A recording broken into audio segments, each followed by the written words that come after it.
27 años después y el país sigue debatiendo cómo y de qué forma dar la vuelta a la página de su historia violenta sin que eso implique el olvido o la inexistencia de medidas ejemplarizantes o que se deriven en una cadena de venganzas. ¿Cuál debe ser el mejor camino para salir de ese impasse y lograr que todos resulten relativamente satisfechos con la justicia y al menos se conozca la verdad y no haya repetición de la historia? La respuesta a esa y otras preguntas aquí en 8 en Punto.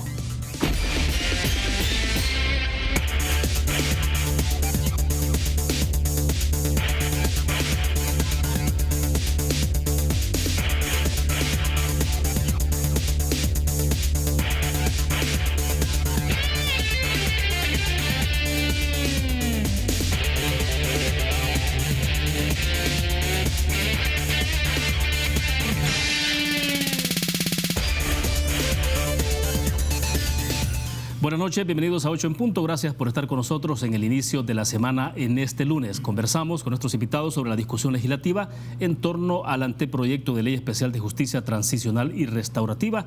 Queremos agradecer esta noche que está con nosotros en nuestros estudios Raúl Beltrán Bonilla, el diputado del Partido de Concertación Nacional, PCN. Diputado, bienvenido. Buenas noches. ¿Qué tal, William? Gracias. Buenas noches, amigos televidentes. Un gusto de veras acompañarlo, William, para hablar de un tema que de nuevo desborda pasiones, sentimientos encontrados. Comenzaron las acusaciones, los señalamientos. Hasta hoy les digo, tranquilos. Todo por el momento sin sentido. Gracias a Dios la comisión ha abierto las puertas, es saludable, pero también hay que decirlo con verdad propia y absoluta. En diciembre, el 7 de diciembre, hubo un foro para ver este tema. No llegó nadie. Es decir, pero hoy agilizamos, aceleramos y exigimos, pero es normal en un país como el nuestro, donde muchos estamos enfermos, que queremos que nos quedamos con el cassette del 70, 80, pero bien, habrá tiempo suficiente para hablar, William. Sin duda alguna, estamos esperando que se incorpore con nosotros en algunos minutos Shafiq Handal, su jefe de fracción del FMLN, que también está confirmado que estará con nosotros. Esperamos que venga en camino. Mientras tanto, diputado Beltrán Bonilla, entonces, ahora, este día justamente la subcomisión especial recibió a integrantes de la sociedad civil, de las iglesias. Bueno, vimos también a un representante del Instituto de Derechos Humanos de la UCA, el cardenal Rosa Chávez estuvo ahí, ¿no? Juan José Dalton también, hijo del poeta Roque Dalton. Bueno, hubo una cantidad de importante de personas. Les dieron 15 o 20 minutos porque estaban 20 minutos. Que en algunos casos solo les habían dado 15. Lo que pasa es que, bueno, quien llevó bien la comisión fue el diputado Romero, que era el presidente él presidió la comisión, valga la repetición, y había tiempo específico para escuchar a cada uno de los expositores. Se arrancó con el señor David Morales, ex procurador de los derechos humanos, pidiendo entre tantas cosas lo que siempre ha pedido, que le quiten el nombre a la brigada Domingo Monterrosa por el tema del mozote. ¿Ese tema lo colocaron nuevamente en la agenda? Sí, perdón, él lo puso en la agenda. Es decir, para mí se han abierto las heridas que están ahí en una mesa restaurativa que tiene pocos meses de haber aparecido, así como aparecen y surgen, y es normal, tienen todo el derecho, y uno tiene que irlo viendo así en un abanico completo, donde no se quede ninguna arista, ningún sector que no tenga el derecho de opinar. El problema es que, dice, ¿y hoy por qué se está corriendo? Porque el 13 de julio es el plazo que ha dado la Sala de lo Constitucional para que la Asamblea Legislativa presente la ley que fue derogada en el 2013, la ley de amnistía. Y ya sabemos un poco con los dados cargados, si se quiere, porque dos de sus elementos eran o fueron militantes de la izquierda. Eso no es ningún pecado en el país. Hoy ya se puede hablar con toda claridad. Los que antes, durante y después del conflicto hemos visto todo esto, creo que se llega el momento de una reflexión franca, sincera, abierta y un mea culpa. Es decir, el mea culpa de todos, porque todos los sectores de este país en el conflicto tuvimos algo que ver. Por lo menos la prensa nacional e internacional tiene su propia historia, con perdón de los colegas, no voy a mencionar nombres porque tampoco se trata de eso, pero aquí había una militancia activa, sistemática y permanente. Se trata de eso, todos tenemos un poquito de culpa. Ahora bien, pero la discusión entonces no se estaba acelerando porque había toda la especulación de si efectivamente lo que se pretendía era aprobar casi expreso una ley de amnistía o reconciliación, y que el presidente saliente Sánchez Serén, antes de de su último día, su último hora que tiene el 31 de este mes, de 31 de mayo, tomara la decisión y entonces sancionara la normativa. Tampoco era eso. No, es una locura informática, no mediática, porque hay sectores que siguen sudando calentura. En primer lugar, el documento de la comisión ad hoc no era ley. Después, la comisión política tiene un documento que tampoco es ley. Decían que la semana pasada iba a pasar al Pleno y que todo iba a ser aprobado de manera expresa, y comenzaron unos y otros simplemente, en caso especial, algunos diputados jóvenes que creo que tienen sus 30 años, que no vivieron el holocausto que vivió este pueblo nuestro, pues simplemente están entusiasmados, a veces actúan con frivolidad, pero es el derecho que ellos tienen y uno tiene y debe respetárselo. Entonces, no es cierto, tampoco esta semana va a pasar. En primer lugar, porque se decidió, y es buena me alegra la decisión de los compañeros de la comisión, de abrir las puertas para recibir a diferentes sectores. Hoy, por ejemplo, David Morales, el ex procurador, llegó también la organización de militares en retiro, que fueron protagonistas del conflicto. Llegó nuestro cardenal Rosa Chávez, Medardo Gómez de la Iglesia Luterana. Después estuvo también el sacerdote Tojeira con el presidente de la Comisión de Derechos Humanos de la UCA. Luego cerró Benjamín Cuellar. En fin, son los personajes de la sociedad civil, si se quiere llamar, o de las iglesias, que hicieron acto de presencia, cada quien formulando su propia posición. Sí me alegró, William, y debo enviarle un saludo con todo respeto y admiración a nuestro cardenal Rosa Chávez, que él fue el único tajante que dijo: nosotros cárcel no queremos. Decir, una posición razonable. ¿Así que en esos términos? Sí, en esos términos. O sea, ¿qué sería entonces, por ejemplo, qué sería entonces lo que dijo el cardenal? Que se conozca la verdad. Que se establezca la verdad, que se conozca la verdad. Hay que condenar, sí. Pero hasta ahí. Hasta ahí nomás. Incluso tuve el gusto de participar y de señalarle un documento de Monseñor Freddy Delgado, con lo que ocurrió de manera sistemática en el Seminario San José de la Montaña en la década del 70, donde no se ha querido decir, porque se mantiene como un secreto a voces. No sé por qué tienen algunos, colegas periodistas o políticos, aquel temor de mencionar quienes estuvieron en el proceso revolucionario de El Salvador. No como comandantes o como combatientes, no. Quienes eran los ideólogos que estaban detrás de todas las operaciones, con todo el derecho, si se cree, en una causa justa, por lo que ellos llamaron la revolución del pueblo salvadoreño. Ya. Justamente usted hacía referencia a las declaraciones del cardenal Rosa Chávez. Tenemos esas declaraciones, Teleprensa cubrió esa información este mismo día y vamos a mostrarles a ustedes parte de esa declaración. Todos tenemos necesidad de perdón de Dios y del prójimo. Por tanto, todos debemos estar dispuestos a perdonar y a pedir perdón. Doy gracias a Dios por el proceso que se inicia este día y le pido que no vayamos a caer en la trampa de abrir la caja de Pandora. Hoy en día, abrir la caja de Pandora significa una acción en apariencia pequeña o inofensiva, pero que puede atraer consecuencias catastróficas. Esta mañana está esa cajita ahí en manos de nosotros. A ver qué pasa. Bien, y ahí categóricas las declaraciones de Gregorio Rosa Chávez, el cardenal de nuestro país, y también él había dicho poco antes o después que se había acordado no abrir heridas del pasado del conflicto armado al exponer su punto de vista sobre este anteproyecto. También habló ahí en la comisión Manuel Escalante, que él es el subdirector del Instituto de Derechos Humanos de la UCA, argumentó que en el anteproyecto de ley de reconciliación de la Asamblea se deja impune a los autores intelectuales de crímenes de guerra y jefes de altos mandos porque solo juzga a la tropa, que son los que recibieron las órdenes. Así que ha habido ahí de todo un poco, ¿no?, declaraciones, pero esta del cardenal, si usted lo señalaba, es bastante categórico. Muy categórico. ¿Qué implica eso en esos términos, ese planteamiento para el análisis del anteproyecto, diputado? Bueno, porque no ignoramos que muchos, de los que participaron hoy, el 90% quieren cárcel, no sé cuántos años de condena O sea, sí se está hablando de cárcel. Sí, Una vez que se establezca la condena, claro. Tampoco se acepta que pueda hacer, porque el anteproyecto de ley entiendo que establecía que se pudiera dar, si no pasaba de 10 años la condena, entonces se diera, ¿cómo se llama? Trabajo de 3 años. Es decir, en ninguno de los casos, y es triste y doloroso reconfirmarlo una vez más, no se va a revivir a los cientos de víctimas, de miles de víctimas que dejó el conflicto.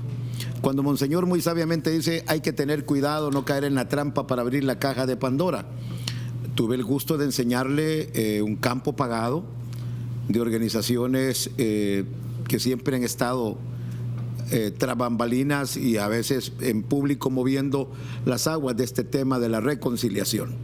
Entonces ellos condenaron a priori, incluso le leí un párrafo donde señalan que la Asamblea no debe estar preparada, no debe estar legislando o armando una ley que proteja criminales de guerra, con una clara tendencia. Es decir, ya apareció el sesgo, y digo con propiedad, de los sectores radicalizados, de la izquierda a la derecha guarda silencio.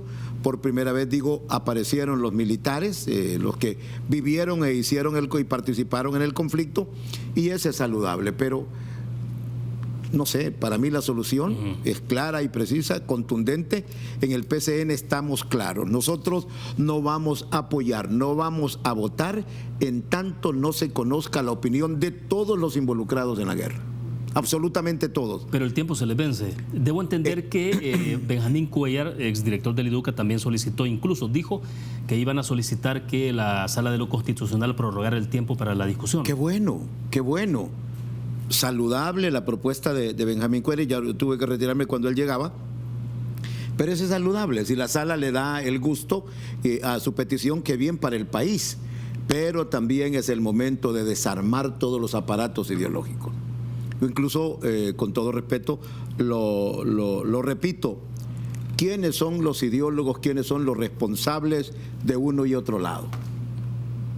Para comenzar, por ejemplo, de los movimientos de seglares, de los movimientos campesinos de base, fue la misma Iglesia Católica y diferentes órdenes religiosas que entraron a esa formación. Es decir, ahí comienza, y todos lo sabemos, en la década del 70. Bueno, Monseñor Freddy Delgado escribe en su documento La Iglesia Popular nació en El Salvador, como incluso hubo un momento en que Monseñor Luis Chávez y González y Monseñor Arturo Rivera y Damas, que Dios lo tenga en su seno, que fue un excelente arzobispo buscando la reconciliación de los salvadoreños, fueron señalados cuando descubrieron las reuniones de los sacerdotes en el sótano del Seminario San José de la Montaña, y después apareció un documento donde decían estos no son los obispos que deben estar dirigiendo la iglesia en El Salvador. Es decir, hay tanto de historia, es decir, reconozcamos todos el pecado que cometimos y asunto terminado si queremos reconciliación. Pero bueno, si seguimos en eso, digo no, difícil. Bueno, nos quedamos en ese punto, diputado. Hacemos una pequeña pausa comercial, volvemos. Banco Promérica cuenta con la garantía de rapidez en todas sus cajas, donde te atienden en 20 minutos o menos. Continuamos en 8 en punto. Bueno, para esta noche también teníamos, de hecho lo anunciamos, ¿no?, que estaría con nosotros Chafik Handal, su jefe de fracción del FMLN. De última hora se excusaron de que no podía. También nos habían confirmado este mismo día a Julio Fabián, diputado del Partido Arena. Qué casualidad que Arena y FMLN desconfirmaron participar en la entrevista. O sea, digo casualidad entre comillas, ¿no?, porque nada es casual en este país.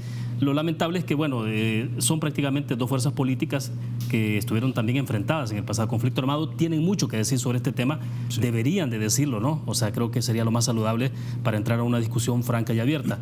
Pero bueno, ellos sabrán, ¿no? Diputado, hay dos, por lo menos lo que tengo acá es un comparativo de la Ley Especial de Justicia Transicional y Restaurativa para la Reconciliación Nacional, que es la que está en la subcomisión política, y la otra que es de asociaciones, que es la Ley Especial de Reparación Integral y Acceso a la Justicia para Víctimas de Graves Violaciones a los Derechos Humanos en el contexto del conflicto armado. Este es de las asociaciones. Y estaba observando que, bueno, incluso con los títulos no cuadra, ¿no? O sea, cuando uno ve los títulos hay alguna visión conceptual bastante distinta, que parece que desde ahí hay un poco de algunas posiciones que no parecen muy reconciliables. Ahí aparece el sesgo. ¿Usted lo ve desde el título del anteproyecto de ley? Lo que ocurre es que a algunos la palabra reconciliación no les viene. Y creo que debiesen ser sinceros. Es que aquí se va a llegar un momento, William, en que la sociedad misma va a calificar la conducta de los actores de la guerra. La sociedad misma los va a ubicar. ¿Por qué? Y se lo anuncio así con toda propiedad. Tengo entendido, por lo que hace unos minutos antes de venir al canal me informaban, que será el nuevo gobierno que recibe el sábado 1 de junio el que pueda dictar algunas normas en materia de reconciliación. La posibilidad de que vayan todos los responsables a la cárcel no debe ser un sofisma, como que queden todos también en libertad cuando hablamos de la justicia restaurativa, si somos sinceros. Pero hay sectores, por ejemplo, que dicen, no, mire, y no es que yo defienda a los militares, no, yo no defiendo a nadie. Es que, mire, hay que hacer justicia como el caso de Montano, que están pidiendo condena de 100 años en España. Entonces, ahí vienen ya los primeros anuncios, es decir, de nuevo el choque de trenes. Y volvemos a la pregunta suya. Las dos fuerzas mayoritarias políticamente hablando, que firmaron los acuerdos de paz, que después de 27 años sigue siendo para mí letra muerta. Hemos encontrado la reconciliación, ¿no? Y sabiamente decía nuestro cardenal, miren, no abramos la caja de Pandora. ¿Qué es esto de no abrir la caja de Pandora? Voy a extrapolar, ¿no? Porque recuerdo cuando se hablaba un poco en el pasado de cuando Mauricio Funes era presidente de este país y la emprendió de manera frontal contra Elena, pero sobre todo contra Francisco Flores, y ocurrió lo que ocurrió, ¿no? Entonces, recuerdo que hubo más de algún dirigente político en este país que le decía a Mauricio Funes, no abras la caja de Pandora. Claro, estoy extrapolando, ¿no? En un caso que tiene que ver, al final terminó en todo lo que ha ocurrido con el tema de la corrupción, e incluso lo que publica hoy El Faro este mismo día sobre el caso Mauricio Funes, ¿no? Que es una cosa increíble.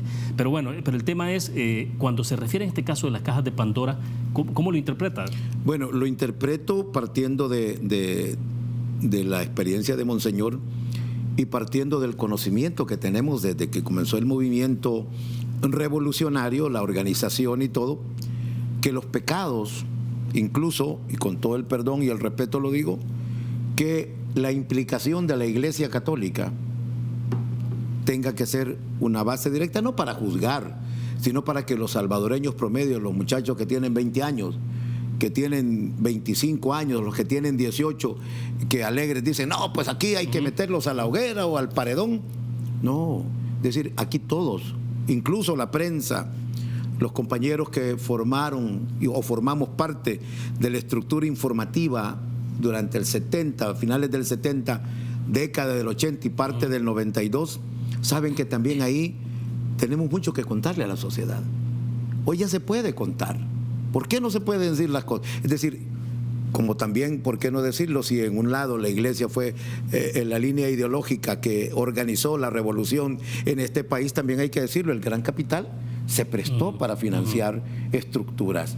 Entonces, ¿usted cree, diputado, que es posible juzgar los acontecimientos del pasado conflicto armado con los ojos actuales de las circunstancias que tenemos en este país? Creo que sí, William, porque para mí la calentura ha pasado. Pero son otras generaciones, ¿no? Otras generaciones. Lo que no es perdonable, no es tolerable ni aceptable, es que digan, yo te perdono, pero no me olvido. Yo no quiero venganza, pero quiero justicia. Entonces, ¿en qué ¿Cómo está? lo interpreta usted cuando se hace ese juego? Lo interpreto como una gran falsedad, venga de donde venga. Es decir, perdono, me olvido. Es decir, porque el país ya no está para eso. Es decir, vamos saliendo de un hoyo, la crisis económica con la que este gobierno nuevo va a recibir, el grave sesgo que hay en materia de transparencia del gobierno que se va, la violencia desencadenada que solo en este régimen nos deja cerca de 24,000 muertos y más de 17,000 desaparecidos, casi la mitad de lo que tuvimos en los 12 años de conflicto. Es decir, usted la vivió, yo la viví, estamos invitados a repetir o a informar de esa historia de nuevo. Cuando escucho a gente del FMLN que estuvo en la montaña, que soy compañero de bancada, simplemente dicen, miren, nosotros ya no volvemos. Es decir, no hay condiciones. Sería la peor locura que se pudiese cometer. Por eso yo llamo, con todo respeto, a los sectores calenturientos que creen que aquí vienen con el cuchillo como carniceros a tomar venganza contra Juan Pueblo, les digo, no es el camino correcto. pero si lo quieren, ni modo. Sí. Habrá que exponerse. Ahora, diputado, en el comparativo de esos dos anteproyectos que estábamos leyendo al principio, se habla acá, por ejemplo, en el anteproyecto de ley que está en manos de la subcomisión política, que es de la Asamblea, se habla, por ejemplo, en el segundo numeral, principio de seguridad jurídica, las decisiones y resoluciones judiciales adoptadas en el marco de la presente normativa, dice, tienen efecto de cosa juzgada material. En consecuencia, como elemento necesario para contribuir a la reconciliación de la sociedad salvadoreña, serán inmutables. Luego, en el que están presentando las asociaciones, hablan de la reparación que debe ser proporcional a la violación sufrida, la gravedad y los daños padecidos, tanto morales como materiales. Y hay un punto que me llamó la atención cuando se habla de crímenes de lesa humanidad, porque el anteproyecto de ley de las asociaciones dicen de que un solo acto puede constituir un crimen de lesa humanidad si ha sido cometido como parte de un ataque generalizado o sistemático contra la población civil. Es que sobre eso voy a mencionar casos de uno y otro sector. Dígame, por ejemplo, cuando hablo del informe de la Comisión de la Verdad, en muchas de sus partes es cierto, pero en otras es una total y absoluta mentira y sesgo, porque guardan crímenes, por ejemplo, ametrallamiento de los buses, población civil. ¿Qué tenía que ver la población civil cuando habían los paros del transporte y ametrallaban a diestra y siniestra? Ametrallamiento de los vagones del ferrocarril. Solo recuerdo la matanza allá en Atiocoyo, al norte del departamento de La Libertad. Asistimos a eso. La matanza de campesinos recién comenzando el conflicto allá en el caserío Los Encuentros, en Chalatenango. Cerca de 20 miembros de la Defensa Civil y sus familiares fueron masacrados. Eso para poner 3 de la izquierda. Por parte del Ejército, la manifestación del 30 de julio del 75, aquí en la pasarela o en el paso de nivel del Seguro Social. Y la vida nos puso como testigos oculares. Me encontraba en el sector de la entrada principal del Hospital Rosales cuando se comenzó a dar todo el hecho de la manifestación que venía de la universidad. La matanza de Catedral, por ejemplo, o de la CLP 28. Es decir, todos esos hechos, busquémonos en la Comisión de la Verdad. Borgonovo, Regalado, Poma, el doctor Rodríguez Port. Es decir, ¿dónde están en la Comisión de la Verdad? No aparecen. Estoy hablando de 3 lados diferentes. Sí. Entonces, ¿qué comisión vino a juzgarnos a los salvadoreños? Hoy extrañamente aparecen ya funcionarios de Naciones Unidas, de la administración Donald Trump, diciendo El Salvador, lo que van a aprobar no puede ser esto.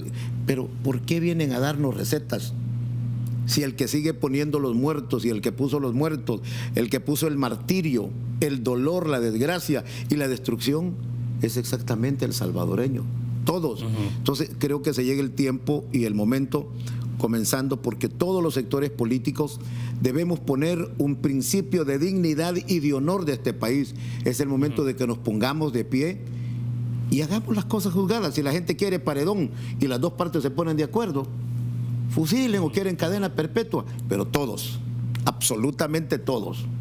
No que de este lado sí, que del otro lado no, como ha sido la historia de los movimientos guerrilleros de todo el continente americano. ¿Y usted cree que eso es imposible? Pues estando en el país donde la muerte es la carta de ciudadanía, no le veo nada. No le veo nada del otro mundo. Si, vemos sectores eminentemente religiosos que claman por una venganza. Y todos los días es una cuota, una inyeccióncita, una pastillita para que de nuevo choquemos los salvadoreños. Me parece que es injusto, me parece que es ingrato. Bueno, hacemos otra pausa comercial, regresamos. Bueno, diputado Bonilla, hay algunos elementos que creo que es importante que los analicemos y ya le leía uno, ¿no? Por ejemplo, el caso de que un solo acto puede constituir un crimen de lesa humanidad, como lo están proponiendo las asociaciones. También se habla acá de, por ejemplo, de un sistema nacional de reparación integral de acceso a la justicia a las víctimas y, bueno, hay otros elementos ahí. Incluso hay quienes están considerando la necesidad de que en el marco de todo esto se pueda hablar de un concepto distinto de la formación militar. Cómo renovar la formación militar para que eso garantice que no haya repetición de la violación de derechos humanos. O sea, hay como varios elementos adicionales en todo esto. Lo que pasa es que ya olvidamos muchos que la única estructura o institución u organización que ha cumplido estrictamente con los acuerdos de paz es la Fuerza Armada. Decir, gracias a Dios, desde el 79 no más golpes de Estado contra la institucionalidad o la democracia del país, es incipiente, fea, absurda, choca, tuerta, patoja, lo que sea, pero es democracia. Es la única institución que cumplió los acuerdos de paz hasta hoy. Cuando dicen el nunca más, que no vuelva a ocurrir, no es cierto. Y analicémoslo, les pongo un solo caso. Y digo, lastimosamente, es el alma mater de donde nosotros nos formamos. Pero ¿qué es lo que sucede? El nunca más. Bueno, y Belloso hace 10 años. De 11 años, ¿qué hizo? Un M16 y para adentro de la universidad. La universidad es el claustro de las ideas, es la casa de la ciencia y la cultura. No más de estos ejemplos, qué bueno. Pero cuando usted ve los manifiestos o los campos pagados, insisto, ya es una condena. Hoy se los decía en la comisión, mire, y se lo decía al señor del IDUCA, mire, si esta comisión ya está condenada en público.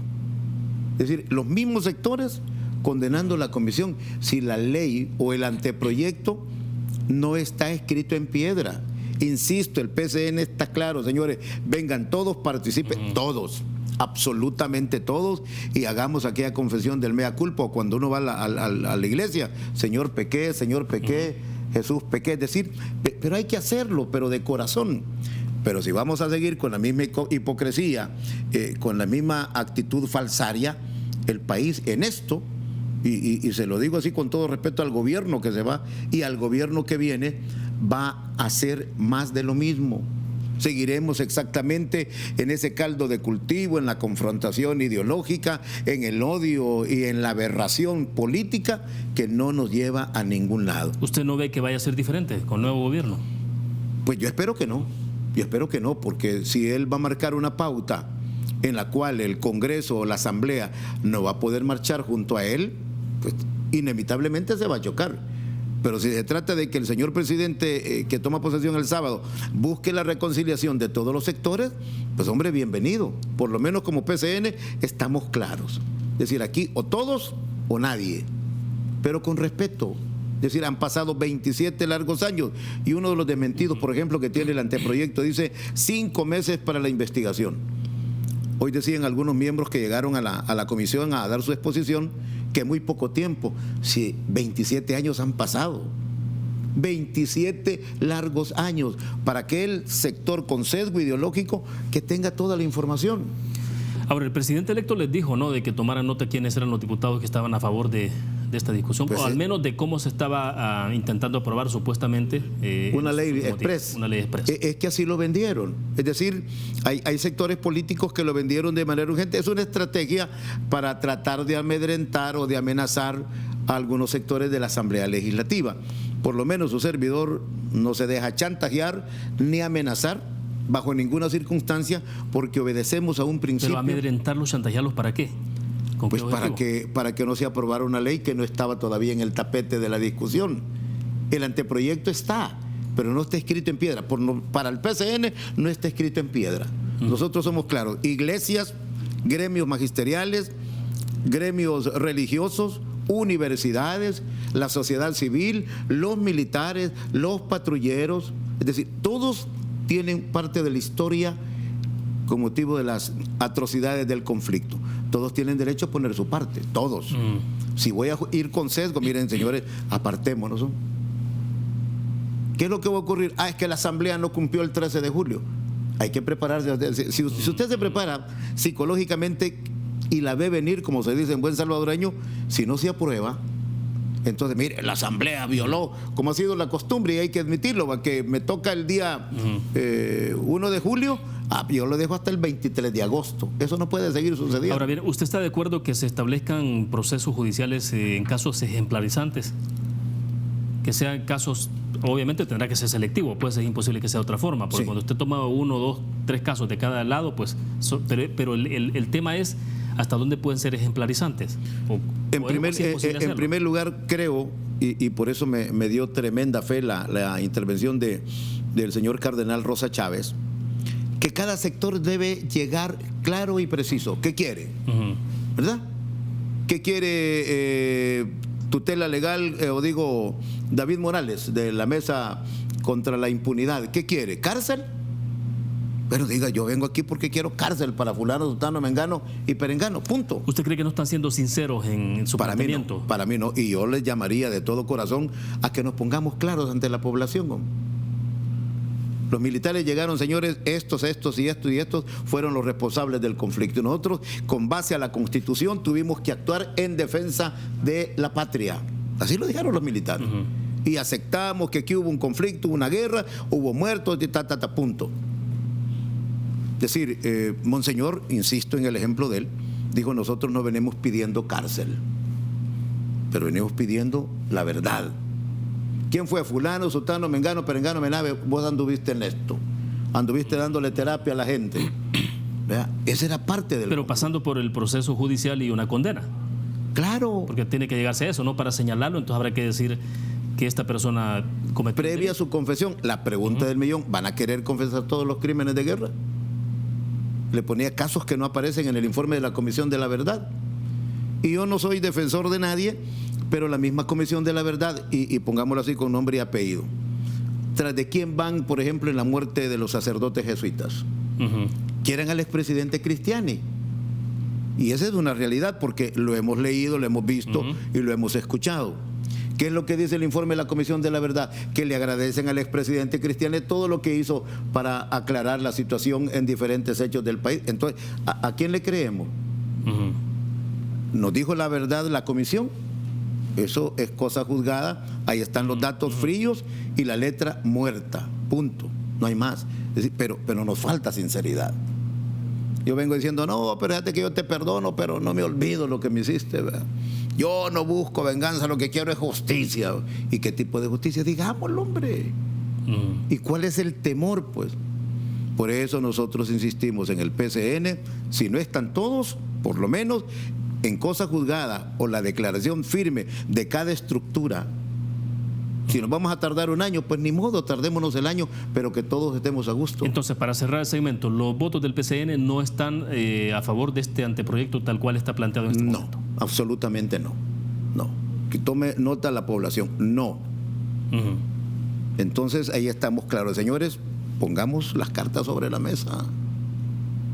Si la vida del país ya no estriba en esto, si esta es cosa juzgada para muchos, 27 largos años que venimos en lo mismo. Entonces, ¿para qué firmaron los acuerdos de paz? ¿Para qué, pues? Bueno, nos quedamos en ese punto, regresamos después de la pausa.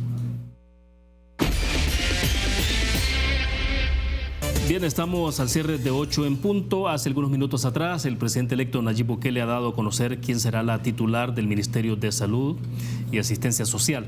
Pues bien, creo que tenemos ahí el tuit donde ha hecho el anuncio hace más o menos una hora atrás. Ahí está. Eso fue la nueva ministra de Salud de El Salvador. ¿Quién es? Ana Orellana Bendek. De acuerdo a un poco el currículum que lo ha ofrecido el presidente electo a través de su Twitter, dice que es tenaz, defensora del derecho al acceso a la salud para todos los salvadoreños, consecuente en su trayectoria con valores inculcados en el seno familiar, graduada en el 92 de doctora en medicina de la Universidad Evangélica de El Salvador, comprometida a conseguir estudiando y actualizando sus conocimientos en 2006, culminó el posgrado de prevención de VIH-Sida. Dice que fue miembro o es miembro de la generación fundadora del Sindicato de Médicos Trabajadores del Instituto Salvadoreño del Seguro Social Simetriz y fungió como secretaria general de este mismo sindicato entre 2009 y 2010. Luego agrega que en esta lucha Orellana Bendek participó activamente en las huelgas del 98, 99, 2000 y finalmente en la de 2001. Es un poco más extenso, no lo voy a leer todo, lo estoy parafraseando un poco. Dice que como parte de su experiencia profesional se desempeñó como directora de la Unidad de Salud en Jayaque, en el Departamento de la Libertad. Estuvo también como médico residente del Hospital Nacional Santa Gertrudis de San Vicente. En los últimos 25 años ha vivido de primera mano, dice, las necesidades de salud de las familias y sectores más vulnerables de la sociedad salvadoreña, así como las carencias del Sistema Nacional de la Salud en nuestro país.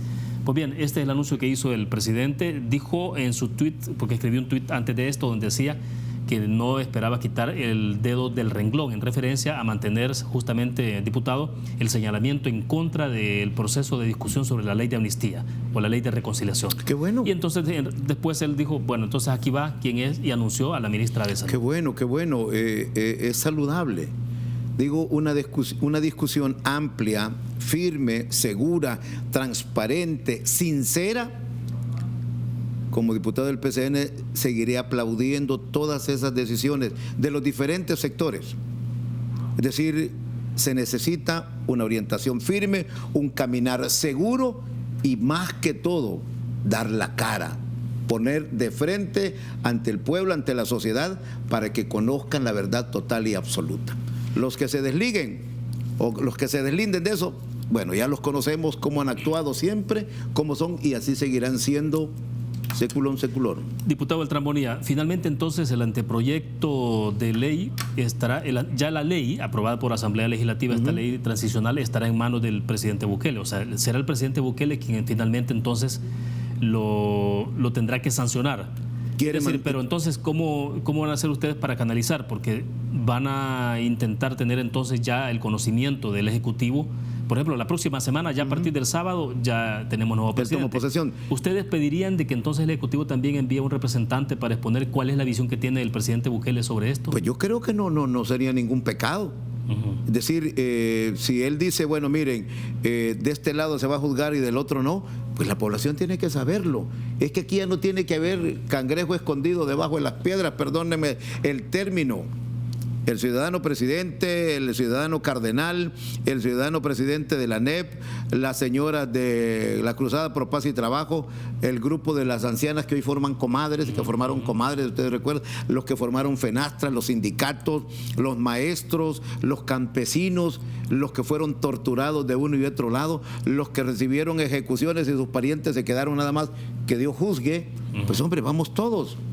Y si Benjamín Cuellar consigue la prolongación o el alargamiento del plazo, ya con plazos determinados y una estructura montada, señores, esta es cosa juzgada. Vamos. Y le entramos. Y para mí me parece saludable.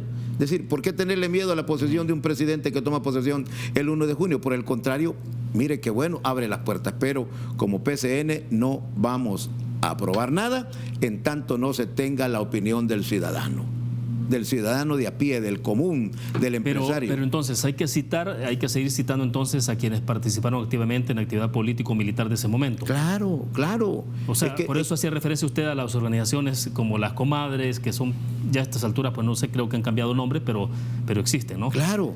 Entonces, incluso han aparecido muchachos o gente que no sé dónde andaban, pues son cipotes, son jóvenes en la calentura de la lectura o de haber tenido el sesgo de que de un solo lado les informaron, que no es culpa nuestra, pero cuando hablamos de la realidad que vivió el país, le digo, aquí hubo muerte de periodistas. ¿Sí? Y le cuento uno, ya el tiempo se nos va. ¿Quién fue el francotirador que estando a la par de John Hoagland, que también murió camino de Suchitoto, le pegó el disparo que le cruzó el pecho y le arrancó los pulmones a Ignacio Rodríguez Terraza del diario 1+1 de México? Y eso nos pasó en el hoy Centro de Gobierno, desde el edificio de lo que es hoy el Ministerio de Gobernación, que antes era Ministerio del Interior. Es decir, esa fue una ejecución. Todas esas cosas, si quieren abrir la caja de Pandora, por lo menos en el tema de la prensa, su servidor está dispuesto a contar toda la historia que tenemos. Con mucho gusto. Se nos agotó el tiempo, le agradecemos, diputado. Gracias, William, muy fino. Excelente, éxito y suerte. Bueno, gracias a ustedes que también nos acompañaron. Nos vemos mañana martes. Estarán dos representantes del Colegio Médico. Conversaremos sobre la situación de salud en nuestro país. Ustedes vieron imágenes dramáticas del fin de semana de lo que ocurrió en el hospital de San Miguel, el Hospital Público de San Miguel. Inundaciones graves, se filtró el agua por el techo. Bueno, aquí ante la prensa le mostramos esas imágenes. Estaremos hablando de eso, de cómo queda el estado de la salud de nuestro país y desde luego también un poco la reflexión de nuestros invitados sobre la elección, o más bien la postulación, nombramiento de la nueva ministra de Salud. Nos vemos mañana. Buenas noches.